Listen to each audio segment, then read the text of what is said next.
जय हिंद। आप लोगों को स्वागत हमारे एक नई वीडियो में। तो आज के इस वीडियो में हम लोग क्लास 8 का चैप्टर नंबर 2 हिस्ट्री का chapter number 2 from trade to territory आज की इस वीडियो पढ़ेंगे।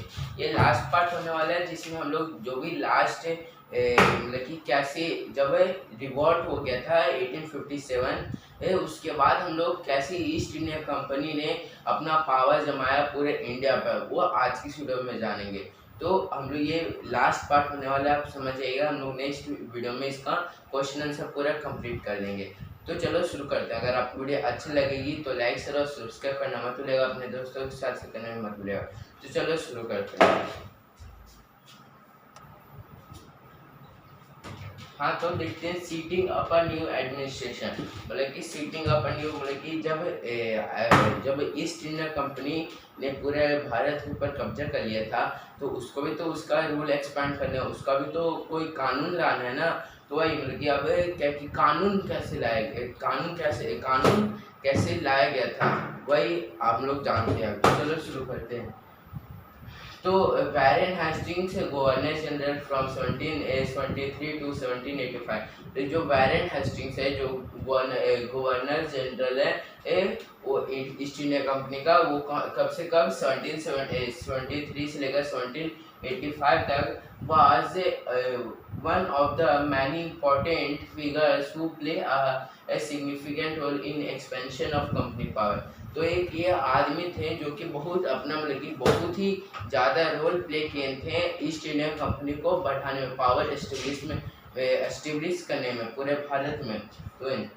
तो the means the time even this time the company had acquired power not only in Bengal but all in Bombay and Madras। British territories were broadly divided in administration units called presidency। मतलब कि सिर्फ जो east India company बस अपना बंगाल में नहीं पूरा कब्जा किए थे।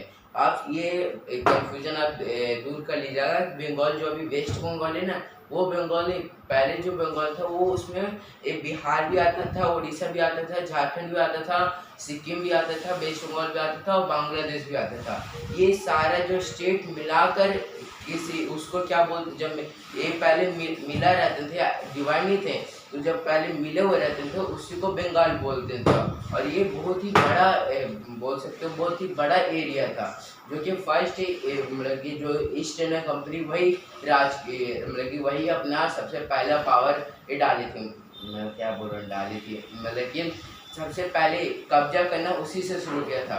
तो अगर वहाँ पे उन्होंने कब्जा कर लिया तो वो नहीं बस वहीं पे कब्जा करके चले गए, नहीं, वो फिर बॉम्बे में भी किए, मद्रास में भी किए और भारत के कुछ हिस्से में भी किए। और ये जो है वो बहुत सारी यूनिट में डिवाइडेड है। जैसे कि हमारे कंट्री है वो कॉन्स्टिट्यूएंसी में डिवाइडेड है, मतलब कि हर एक डिस्ट्रिक्ट होता है, अपने कंट्री में डिस्ट्रिक्ट होता है ना, तो उसे कॉन्स्टिट्यूएंसी बोलते हैं। पर इसमें क्या बोला जाता था, हर एक यूनिट को ब्रिटिश क्या बोलते थे कि प्रेसिडेंसी बोलते थे। ये आप याद रखिएगा, क्वेश्चन आ सकता है कि वो लोग क्या बोलते थे अपने अपने यूनिट के एडमिनिस्ट्रेशन को।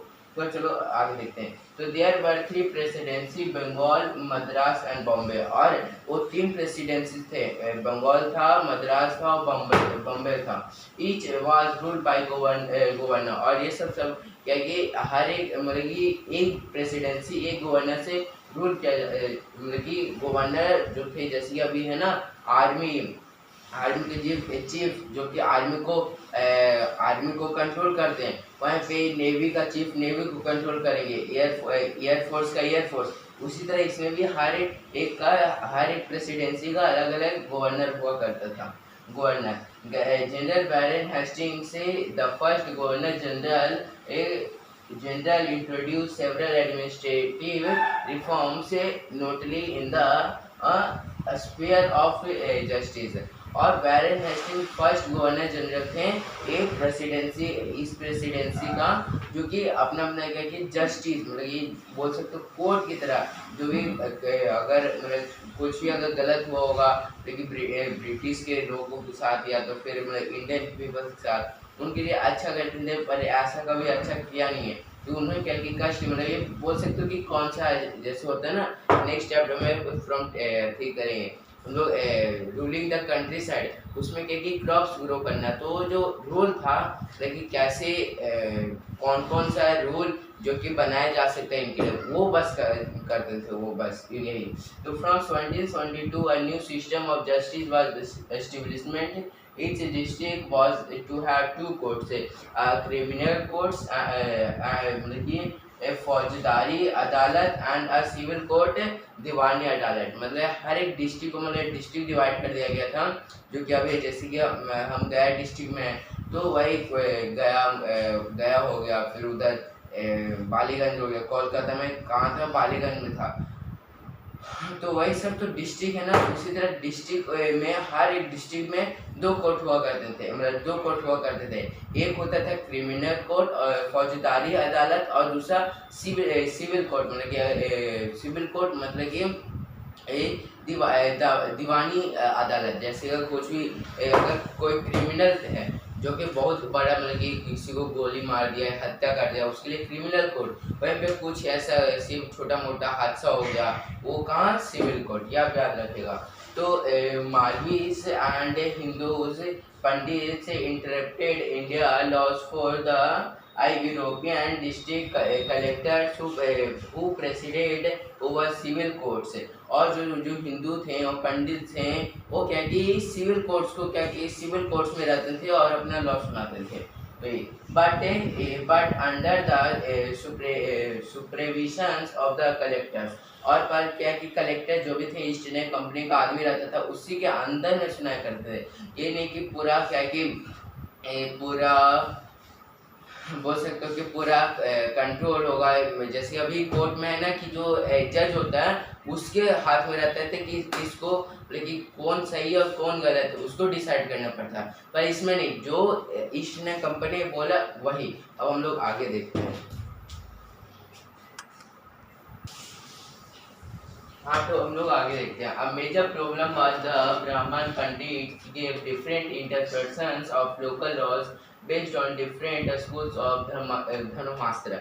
तो ऐसे अगर मान लीजिए कि अगर आपने कुछ काम करने गए तो उसके साथ ये नहीं कि सिर्फ अच्छा ही अच्छा हो जाएगा, कुछ तो बुरा होगा ना। उसी तरह इन लोगों के साथ जो कोर्ट में पंडित ये सब थे, ब्राह्मण थे, उनके साथ भी बहुत ही क्या कि प्रॉब्लम आया करता था। और लोकल्स लॉ मतलब कि डिफरेंट स्कूलों के ऊपर बेस्ड रहता था, धर्मास्त्र के ऊपर, यहाँ पे धर्मास्त्र। तो to bring about a uniformity in 1775 11 pandits were asked to compile biggest of Hindu laws. और क्या क्या करता था कि ईस्ट इंडिया कंपनी को लगा कि जो हमारे जो लॉ है वो लोगों के लिए अच्छा नहीं है, तो क्या करते हैं कि जो मेन हिंदू होते हैं ना 11 हिंदू को उठाते हैं। यहाँ पे लिखा हुआ है किधर गया, हाँ 11 पंडित मतलब हिंदू में से वही पंडित से बोल सकते हो, पंडित को उठाते हैं और क्या लॉ हो सकता बन सकता है वो डिसाइड करते हैं। तब 1775 में आप याद रखिएगा। तो by 1778 a code of Muslim laws were also complained for the benefit of Europe जजेस। उसके बाद फिर क्या 1778 में भी क्योंकि जो मुस्लिम लॉज थे उसमें से भी लोगों को उठाया जाता था और बोला जाता था कि क्या अच्छा हो सकता है, यूरोपियन जजेस। Under the regulating act of 1723 a new Supreme Court established by a court of appeal। The Southern Nijabat Adalat was also set up at Kolkata और कलकत्ता।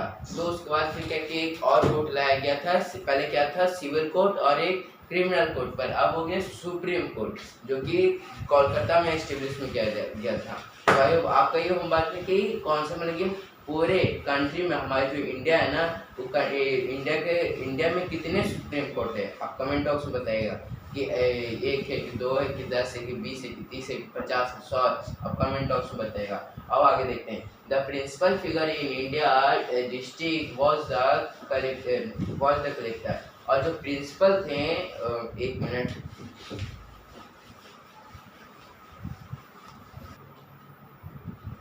तो जो प्रिंसिपल थे इंडियन डिस्ट्रिक्ट के वो कौन थे कलेक्टर थे, मतलब कि जो भी पैसा कलेक्ट किया करता था ना वो उसे कलेक्टर बोला गया था।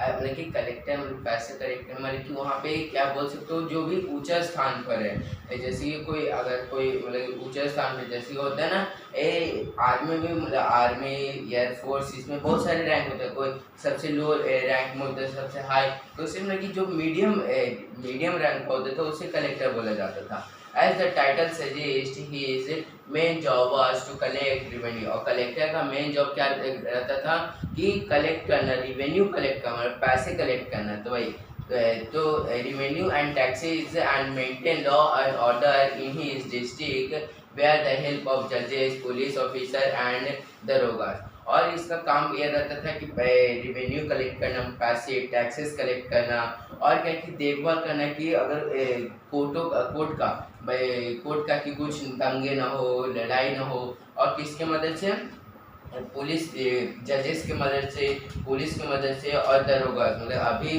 बोला जाता है दरोगा मतलब इंस्पेक्टर होता है ना, उसी को दरोगा बोलते हैं।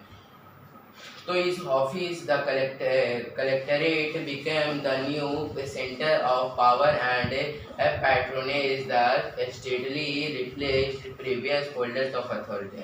उसके बाद फिर पिछले वाले को दे दिया जाता था, ऐसे ही करते। तब देखते हैं the company army. It colonial rule in India brought in some new idea of administration and reform, but its power rested on its military strength।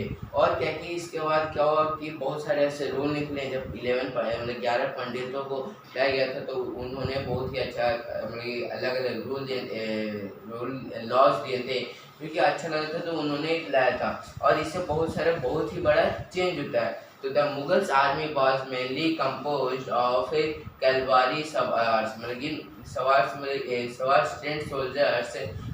मतलब कि जो मुगल्स थे वो किसी एक ही अगर लड़ाई करना है ना तो बस एक ही ऊपर क्या कि डिपेंड रहता था, सवार, जो कि घोड़ सवारी होता है ना, उसी को घोड़ मतलब कि कैवलरी बोलते हैं इंग्लिश में, और या उससे सवार्स भी बोलते हैं, जो कि घोड़े के ऊपर बैठकर युद्ध करते हैं उसे सवार्स बोलते हैं, कैवलरी। और ट्रेन सोल्जर्स एंड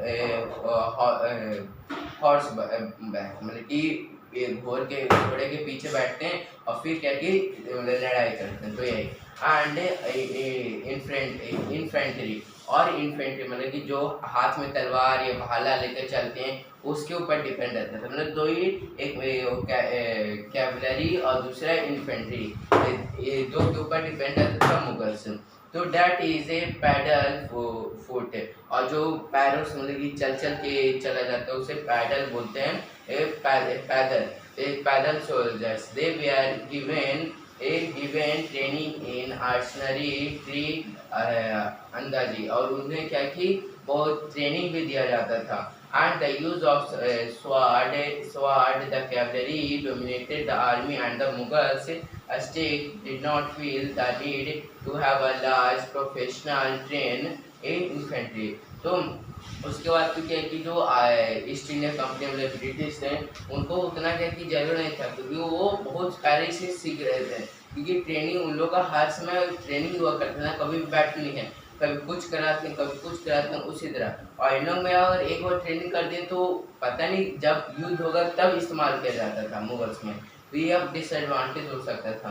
तो और कैवलरी, और फिर क्या कि इसमें बताया गया कि जो मुगल्स थे वो बस क्या कि 3 श्रेणियों पे एक कैवलरी, उसके बाद फिर इन्फेंट्री और पैडल्स आर्मी, और जो पैर से चलते हैं वही बताया गया इसमें। अब आगे देखते हैं। A change occurred in the 18th century when Mughal successor states like Awadh and Banaras started recruiting peasants into their armies and training them as professional soldiers. The East India Company adopted the same method when it began a requirement for its own army, which came to be known as the Sepoy Army, from the India स्वाट सिपाही meaning soldiers. तो क्या कि उसके बाद जब इस 18th century में बहुत बड़ा चेंज आया कि ईस्ट इंडिया कंपनी को बहुत सारे कंपनी मतलब कि जो मुगल्स थे वो क्या कि हमला कर देते, मतलब कि 2 युद्ध हुआ था ना,